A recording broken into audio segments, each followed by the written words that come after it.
Muy buenos días, un honor recibir la correspondencia del sagrado deber de preservar el legado de nuestro padre de la patria, Juan Pablo Duarte. Esta mañana, a diferencia de otras tantas que probablemente han pasado en nuestra vida, como dicen popularmente, sin pena ni gloria, vamos a colocar la diferencia entre el precio y el valor. Porque hoy en día vemos que todo puede comprarse, aparentemente. Sin embargo, Juan Pablo Duarte, con su ejemplo de vida y por tanto en la congruencia de sus obras, nos demuestra una vez más que los valores trascienden. Por eso hoy estamos reunidos honrando el alto nombre de la patria a través de Juan Pablo Duarte. De hecho, un día como hoy, 23 de enero de 1884, se produce el acuerdo en Caracas, donde falleció nuestro patricio, para que se repatriaran sus restos a su amada patria, la República Dominicana. Se produce incluso 8 años posteriores a su fallecimiento.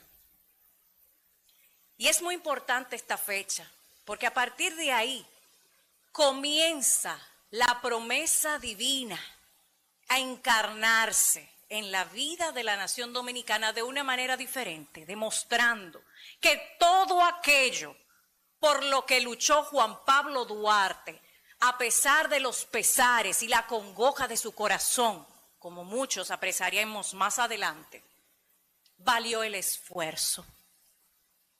Por lo general no me gusta referirme a vale la pena, porque conlleva una pena. Y cuando hablamos de la gloria y la inmortalidad, la pena no cabe en esa oración. Veamos el trasfondo del Duarte creyente en su vida y su obra a través de este legado que queda en manos de cada uno de nosotros dominicanos, preservar y defender. En ese sentido, podemos comenzar citando su bautismo en la iglesia de Santa Bárbara. Recibe el don del Espíritu Santo que le acompañó durante toda su vida y que le fortaleció en los peores momentos de esta incansable lucha que sin duda alguna dio sus verdaderos frutos en una patria libre y soberana llamada República Dominicana. Por eso es importante el contexto histórico en que se produce esta chispa de libertad. ¿Sabían que cuando comenzó el yugo haitiano en 1822, Juan Pablo Duarte apenas tenía 9 años de edad? Pero ya a los 9 años de edad había pasado un proceso trascendente en esa joven vida. Como bien citaba el doctor Uribe, ya a los 6 años Juan Pablo Duarte sabía leer y escribir, y mucho más que eso, recitar el catecismo de la Iglesia Católica. Eso fue el punto de inflexión para dar el sello de nuestra dominicanidad. Y ya con 9 años, formado espiritualmente, comenzó a dar frutos esos dones. Tan solo imaginar en la mente de un niño aquel suplicio nos hará entrar más en la realidad que se vivió durante ese contexto histórico. Pero más allá de esto, cuando él, luego de formarse también en el extranjero, absorbe las ideas que en ese momento y época del mundo se estaban gestando, a la cual Juan Pablo Duarte no era ajeno o indiferente. Los movimientos libertarios que surgían desde Europa a raíz de la Revolución Francesa. Mantengamos esto en mente para que comprendamos el valor trascendente de la libertad que nos ha legado Juan Pablo Duarte. En esa época, ciertamente, se fue gestando la libertad de los países que llegó hasta América Latina, con la gran diferencia, que es lo que hace que los dominicanos tengamos marcadas diferencias con otros países y una protección que muchos no parecen entender. Juan Pablo Duarte lo comprendía y vivía movido por ello. Hoy hablamos claro y lo colocamos sobre la mesa.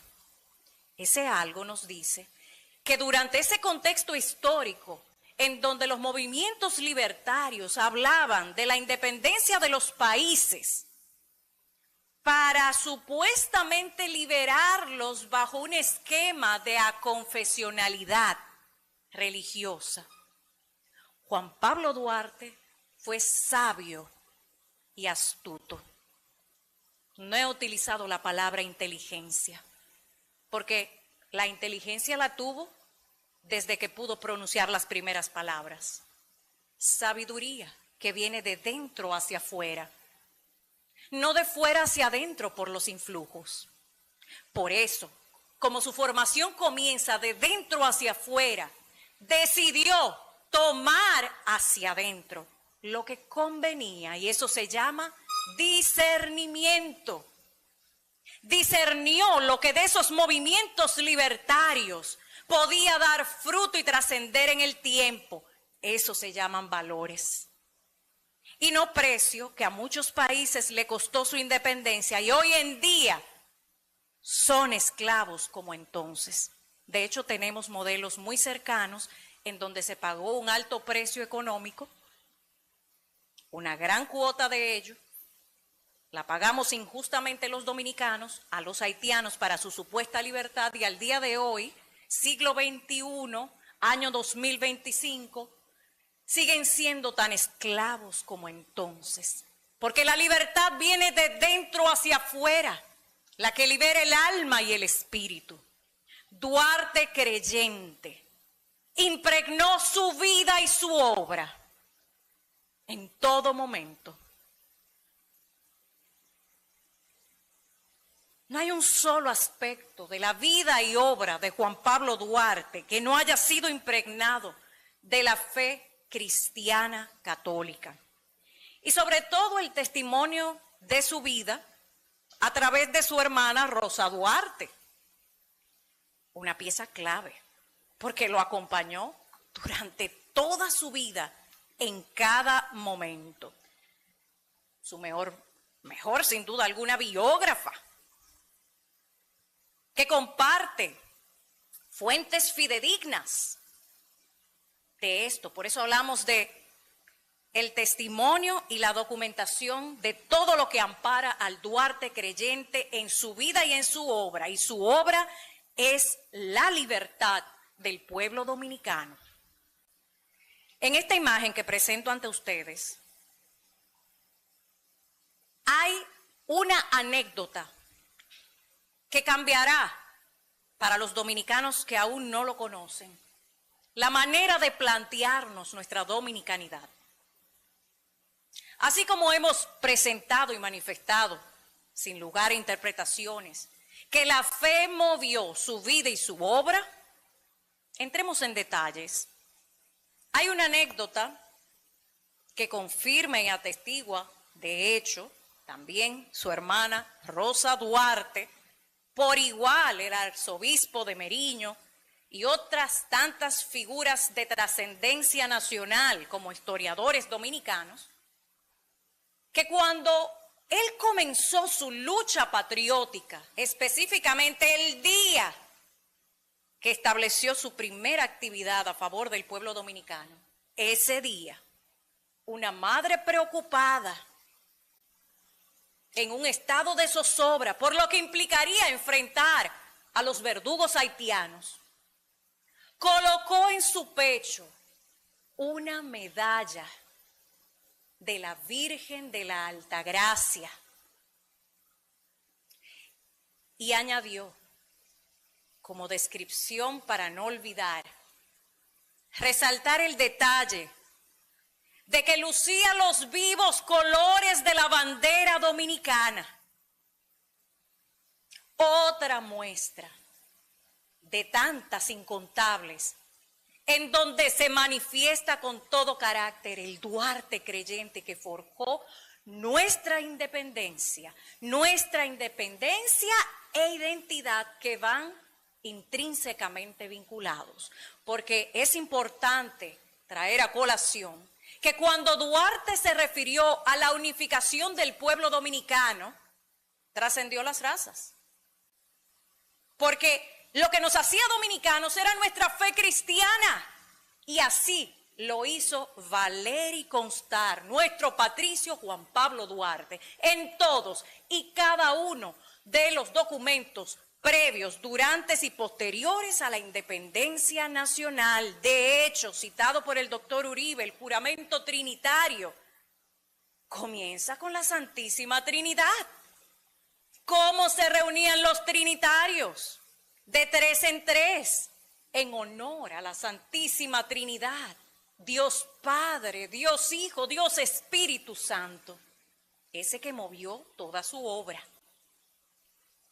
ese que a pesar de las oscuridades del momento no le permitió bajar la guardia, porque creyó en la trascendencia de su misión a un punto tal que un muy célebre encuentro y poco divulgado con el padre Gaspar Polanco nos deja una vez más manifiesto el poder de la espiritualidad en Duarte basado en Dios.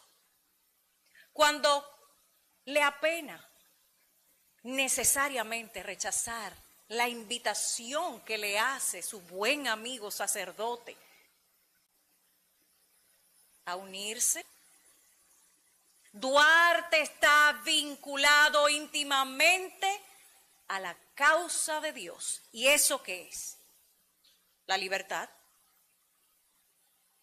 Cualquier forma de yugo es violencia. Y la violencia hay que rechazarla.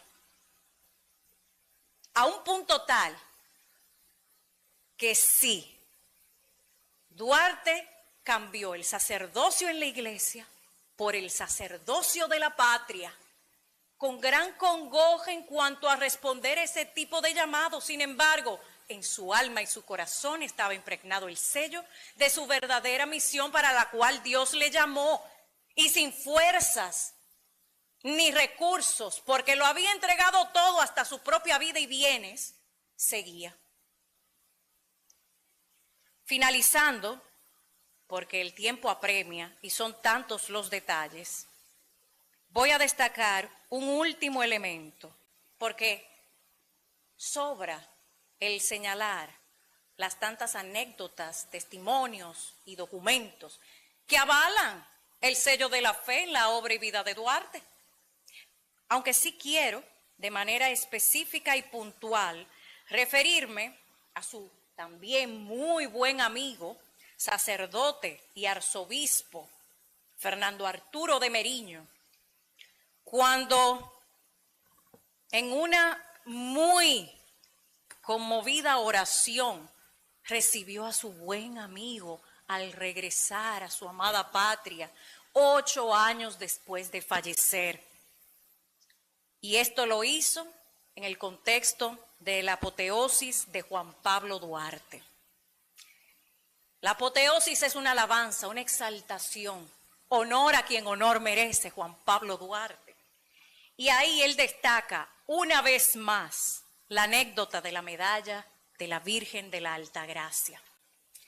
De hecho, ahí lo pueden ver, una parte de esta oración que comienza con un recuento cronológico y del contexto histórico que se vivió bajo la dominación haitiana. Para los que se preguntan, ¿por qué se habla tanto de fusión y los planes maquiavélicos? Rechacemos el simple hecho de escuchar la palabra fusión, porque no queremos saber de qué se trata, somos tan diferentes. Pues quiero que sepan que de 1822 a 1828, 1844, la fusión y la función de ese teatro que nos montaron, un sainete, ya sucedió. Por eso es mejor, dicen, aprender en cabeza ajena que perder la propia. Si ya sabemos cómo termina la historia de la dominación haitiana y la situación que aún viven hoy en día, ¿queremos repetir la misma historia? Esa es la pregunta que hoy se debe de quedar en nuestra mente y nuestra alma. Decía Fernando Arturo de Meriño, cuando recibió a su buen amigo, 8 años luego de morir, en su grande alma mantuvo altar para su Dios y para su patria. Y así sus virtudes cívicas llevaban el suavísimo perfume de sus virtudes cristianas. Y ponía también su confianza en el patrocinio de la Virgen llena de gracia, cuya imagen colgara de su cuello en días de zozobra su madre atribulada. Reliquia preciosa, señores, que llevo siempre con devoción y filial amor y que hoy me envanezco de poseer como el más tierno recuerdo del amigo muerto. Recordemos nuestro lema sacrosanto y hagámoslo valer y defender. Dios, patria y libertad. ¡Que viva la República Dominicana!